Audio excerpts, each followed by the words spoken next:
آج ایک بڑا ہی عجیب و غریب واقعہ آپ کو سنانا ہے۔ کیا ایسا کبھی ہوا تھا کہ 100 برس تک مردہ رہنے کے بعد کوئی پھر زندہ ہوا ہو؟ جی ہاں، ہمارے قرآن میں ایک ایسا واقعہ بھی موجود ہے کہ 100 برس بعد بھی زندہ ہوئے، اور وہ کوئی اور نہیں بلکہ اللہ کے نبی تھے۔ یہ واقعہ کون سا ہے، کب ہوا، کیسے ہوا، آئیے سنتے ہیں۔ اکثر مفسرین کے نزدیک یہ واقعہ حضرت عزیر بن شرخیہ علیہ السلام کا ہے، جو بنی اسرائیل کے ایک نبی ہیں۔ اور واقعے کی تفصیل یہ ہے کہ جب بنی اسرائیل کی بدعمالیاں بہت زیادہ بڑھ گئیں تو ان پر خدا کی طرف سے یہ عذاب آیا کہ بخت نصر بابلی، ایک کافر بادشاہ جو تھا، اس نے اپنی بڑی فوج کے ساتھ بیت المقدس پر حملہ کر دیا اور شہر کے 1,00,000 باشندوں کو قتل کر دیا، اور 1,00,000 کو ملک شام میں بکھیر کر ادھر ادھر آباد کر دیا، گویا ملک بدر کر دیا، اور 1,00,000 کو گرفتار کر کے لونڈی اور غلام بنا لیا۔ حضرت عزیر علیہ السلام بھی انہی قیدیوں میں سے تھے۔ اس کے بعد اس غیر مسلم بادشاہ نے پورے شہر بیت المقدس کو توڑ پھوڑ کر مسمار کر دیا اور بالکل ویران بنا دیا۔ یہ کیسا عذاب تھا، یہ کیسی فوج تھی جس نے گویا ایک ہنستے بستے شہر کو تخت و تاراج کر دیا، برباد اور ویران کر دیا۔ اب قوم عمالقہ کا ایک لڑکا ان کے بت نصر کے پاس لاوارث پڑا ہوا ملا۔ اب آئیے جانتے ہیں کہ بخت نصر تھا کون۔ چونکہ اس کے باپ کا نام کسی کو معلوم نہیں تھا، اس لیے لوگوں نے اس کا نام بخت نصر یعنی نصر کا بیٹا رکھ دیا۔ خدا کی شان کی لڑکا بڑا ہو کر کہراسف بادشاہ کی طرف سے سلطنت بابل پر گورنر مقرر ہو گیا، پھر یہ خود دنیا کا بہت بڑا بادشاہ بن گیا۔ کچھ دنوں کے بعد حضرت عزیر علیہ السلام جب کسی طرح بخت نصر کی قید سے رہا ہوئے تو ایک دراز گوش یعنی گدھے پر سوار ہو کر اپنے شہر بیت المقدس میں داخل ہوئے۔ اپنے شہر کی ویرانی اور بربادی دیکھ کر آپ کا دل بھر آیا۔ انبیاء بھی کمال کی شخصیت ہوتے ہیں، اپنی قوم سے، اپنے شہر سے، اپنے لوگوں سے بڑا پیار ہوا کرتا ہے۔ جب اپنے شہر کو ویران دیکھا تو آپ کا دل بھر آیا، چاروں طرف چکر لگایا مگر کسی انسان کی شکل نظر نہ آئی۔ ہاں یہ دیکھا کہ وہاں کے درختوں پر خوب زیادہ پھل آئے ہیں جو پک کر تیار ہو چکے ہیں، مگر کوئی ان پھلوں کو توڑنے والا نہیں ہے۔ یہ منظر دیکھ کر نہایت ہی حسرت و افسوس کے ساتھ آپ کی زبان مبارک سے یہ جملہ نکلا، انا یحیی ہذہ اللہ بعد موتہا، یعنی اس شہر کی ایسی بربادی اور ویرانی کے بعد بھلا کس طرح اللہ عز و جل اس کو آباد کرے گا۔ پھر آپ نے پھلوں کو توڑ کر تناول فرمایا، انگوروں کا رس نچوڑ کر نوش فرمایا، پھر بچے ہوئے پھلوں کو اپنے جھولے میں ڈال دیا اور بچے ہوئے انگور کے شیرہ کو اپنی مشک میں بھر لیا اور اپنے گدھے کو مضبوط رسی کے ساتھ باندھ دیا۔ پھر آپ ایک درخت کے پاس کچھ دیر کے لیے نیچے آرام کرنے لگے۔ آپ نے تو آرام کے لیے یوں سمجھیے کہ آپ لیٹے تھے کہ کچھ آرام کر لیا جائے، مگر اسی نیند کی حالت میں آپ کی وفات ہو گئی، گویا آپ نے دنیا سے پردہ فرما لیا۔ اللہ تعالیٰ نے درندوں، پرندوں اور چرندوں اور جنوں انسان سب کی نظروں سے آپ کو اوجھل کر دیا تاکہ آپ کو کوئی بھی نہ دیکھ سکے۔ یہاں تک کہ 70 برس کا زمانہ گزر گیا تو ملک فارس کے بادشاہوں میں سے ایک بادشاہ اپنے لشکر کے ساتھ بیت المقدس کے اس ویرانے میں داخل ہوا اور بہت سے لوگوں کو یہاں لا کر بسایا، شہر کو پھر آباد کر دیا، اور بچے کھچے بنی اسرائیل کو جو اطراف میں چلے گئے تھے، بکھر گئے تھے، سب کو بلا بلا کر شہر میں پھر آباد کر دیا۔ ان لوگوں نے نئی عمارتیں بنا کر اور قسم قسم کے باغات لگا کر اس شہر کو پہلے سے بھی زیادہ خوبصورت اور بارونق بنا دیا۔ ذرا غور کیجئے، ایک وہ نقشہ ہے بیت المقدس کا جب ویران ہے، لوگ بھی باہر جا چکے ہیں، کئی لوگ غلام بن چکے ہیں، 1,00,000 کے قریب لوگ ہلاک ہو چکے ہیں۔ ایک شہر تھا جس میں کوئی نہ تھا، اور اب 100 سال کے قریب عرصہ گزرا ہے اور شہر پھر سرسبز و شاداب ہے، پھر عمارتیں ہیں، پھر لوگ آباد ہیں۔ جب حضرت عزیر علیہ السلام کو 100 برس وفات کی حالت میں گزر گئے تو اللہ تعالیٰ نے آپ کو زندہ فرمایا۔ آپ نے دیکھا کہ آپ کا گدھا مر چکا ہے اور اس کی ہڈیاں بھی گل سڑ کر ادھر ادھر بکھری پڑی ہیں، مگر تھیلے میں جو پھل تھے اور مشک میں رکھا ہوا انگور کا جو شیرہ تھا، جو انگور کا جوس تھا، بالکل خراب نہ ہوا تھا۔ نہ تو پھلوں میں کوئی بو تھی، نہ تغیر تھا، نہ شیرے میں کوئی بدمزگی تھی۔ اللہ غنی، آپ نے یہ بھی دیکھا کہ آپ کی سر اور داڑھی کے بال بھی کالے تھے، یعنی آپ 40 برس کی عمر میں گویا آرام کرنے لیٹے تھے، آپ کو وفات دے دی گئی۔ 100 برس بعد جب آپ اٹھے تو آپ اب بھی گویا 40 برس کے ہی دکھتے تھے۔ آپ حیران ہو کر سوچ و بچار میں پڑے تھے کہ اللہ عز و جل نے آپ پر وحی بھیجی اور اللہ تعالیٰ نے آپ سے دریافت کیا کہ اے عزیر، آپ کتنے دنوں تک یہاں رہے؟ آپ نے خیال کر کے کہا کہ میں تو صبح کے وقت سویا تھا، اب عصر کا وقت ہو گیا ہے، اور جواب دیا کہ میں دن بھر یا دن سے کچھ کم وقت سوتا رہا۔ اللہ تعالیٰ نے فرمایا کہ اے عزیر تم پورے 100 برس یہاں ٹھہرے، اب تم ہماری قدرت کا نظارہ کرنے کے لیے ذرا اپنے گدھے کو دیکھو، اس کی ہڈیاں گل سڑ کر بکھر چکی ہیں، اور اپنے کھانے پینے کی چیزوں پر نظر ڈالو کہ ان میں کوئی خرابی اور بگاڑ پیدا نہیں ہوا ہے۔ پھر ارشاد فرمایا کہ اے عزیر اب تم دیکھو کہ کس طرح ہم ان ہڈیوں کو اٹھا کر ان پر گوشت پوست چڑھا کر اس گدھے کو پھر زندہ کرتے ہیں۔ پھر چنانچہ حضرت عزیر علیہ السلام نے اب جب اپنے گدھے کو دیکھا کہ اچانک بکھری ہوئی ہڈیوں میں حرکت پیدا ہوئی اور ایک دم ہڈیاں جمع ہو کر اپنے اپنے جوڑ سے مل کر گدھے کا ڈھانچہ بن گیا، پھر لمحہ بھر میں اس ڈھانچے پر گوشت پوست بھی چڑھ گیا اور گدھا زندہ ہو کر اپنی بولی بولنے لگا۔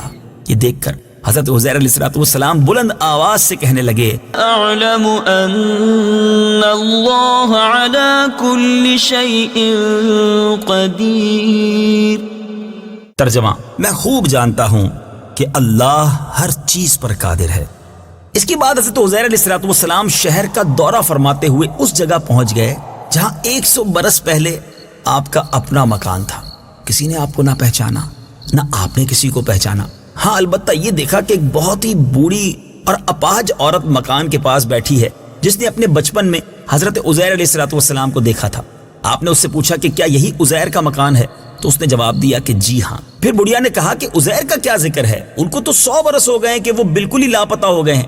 اور یہ کہہ کر بڑھیا رونے لگی، اور آپ نے فرمایا کہ اے بڑھیا میں ہی عزیر ہوں۔ تو بڑھیا نے کہا کہ سبحان اللہ، آپ کیسے عزیر ہو سکتے ہیں؟ آپ نے فرمایا کہ اے بڑھیا مجھ کو اللہ تعالیٰ نے 100 برس تک مردہ رکھا، پھر مجھ کو زندہ فرمایا اور میں اپنے گھر آ گیا ہوں۔ تو بڑھیا نے کہا کہ حضرت عزیر علیہ السلام تو ایسے باکمال تھے کہ ان کی ہر دعا مقبول ہوتی تھی۔ اگر آپ واقعی حضرت عزیر علیہ السلام ہیں تو میرے لیے دعا کیجئے کہ میری آنکھوں میں روشنی آ جائے، میرا فالج اچھا ہو جائے۔ حضرت عزیر علیہ السلام نے اللہ کی بارگاہ میں دعا کی، بڑھیا کی آنکھیں بھی ٹھیک ہو گئیں اور اس کا فالج بھی ٹھیک ہو گیا۔ پھر اس نے غور سے آپ کو دیکھا تو پہچان لیا اور بول اٹھی کہ میں شہادت دیتی ہوں کہ آپ یقیناً حضرت عزیر علیہ السلام ہیں۔ پھر وہ بڑھیا آپ کو لے کر بنی اسرائیل کے محلے میں گئی۔ اتفاق سے وہ سب لوگ ایک مجلس میں جمع تھے۔ اب وہاں جا کر یہ بات سمجھانا بڑا مشکل تھا کہ ایک 40 سال کا شخص جو ہے وہ دعویٰ کر رہا ہے کہ میں حضرت عزیر علیہ السلام ہوں، اور چونکہ آپ اگر اس حساب سے دیکھیں تو حضرت عزیر علیہ السلام کی عمر اس وقت 140 برس ہونی چاہیے تھی۔ بہرحال اسی مجلس میں آپ کا لڑکا بھی موجود تھا جو 118 برس کا ہو چکا تھا، اور آپ کے چند پوتے بھی تھے جو سب بوڑھے ہو چکے تھے۔ بڑھیا نے مجلس میں شہادت دی اور اعلان کیا کہ اے لوگوں، بلا شبہ یہ حضرت عزیر علیہ السلام ہیں۔ مگر کسی نے بڑھیا کی بات کو نہ مانا۔ اتنے میں ان کے لڑکے نے کہا کہ میرے باپ کے دونوں کندھوں کے درمیان ایک کالے رنگ کا مسا تھا جو چاند کی شکل کا تھا۔ چنانچہ آپ نے اپنا کرتا اتار کر دکھایا تو وہ مسا بھی موجود تھا۔ پھر لوگوں نے کہا کہ حضرت عزیر علیہ السلام کو تو تورات زبانی یاد تھی، اگر آپ کو زبانی تورات یاد ہے تو پڑھ کر سنائیے۔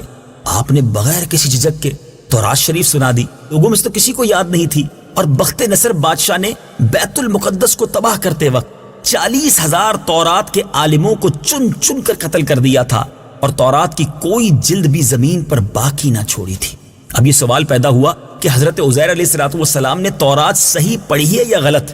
تو ایک آدمی نے کہا کہ میں نے اپنے باپ سے سنا ہے کہ جس دن ہم لوگوں کو بخت نصر نے گرفتار کیا تھا تو اس دن ایک ویرانے میں ایک انگور کی بیل کی جڑ میں ہم نے تورات شریف کو دفن کیا تھا۔ اگر تم لوگ میرے دادا کے انگور کی جگہ کی نشاندہی کر دو تو میں تورات کی ایک جلد برآمد کر دوں گا۔ اس وقت پتہ چل جائے گا کہ حضرت عزیر علیہ السلام جو تورات پڑھ رہے ہیں وہ صحیح ہے یا نہیں۔ چنانچہ لوگوں نے تلاش کر کے وہ زمین کھود کر تورات کی جلد نکال لی تو حرف با حرف وہ وہی تھی جو حضرت عزیر علیہ السلام نے زبانی تورات سنائی تھی۔ یہ عجیب و غریب اور حیرت انگیز ماجرا دیکھ کر سب لوگ یک زبان ہو کر کہنے لگے کہ بے شک یہ حضرت عزیر علیہ السلام ہی ہیں۔ میٹھے اور پیارے اسلامی بھائیوں، شاید یہ بڑی عجیب و غریب بات بھی ہے، اور یہ بڑا عجیب و غریب سوال بھی ہے کہ کیا دنیا میں کوئی ایسا والد ہے جس کی عمر 40 سال ہو اور ان کے بیٹے کی عمر 118 سال ہو؟ ایسا دنیا میں ایک بار ضرور ہوا تھا جب حضرت عزیر علیہ السلام 100 سال کے لیے گویا دنیا سے پردہ فرما گئے تھے۔ یہ عجیب و غریب واقعہ قرآن مجید میں کہاں موجود ہے؟ یہ واقعہ بھی سورہ بقرہ میں ہے۔ آئیے سورہ بقرہ کی آیت نمبر 259 کی تلاوت بھی سنتے ہیں اور ترجمہ بھی سنتے ہیں۔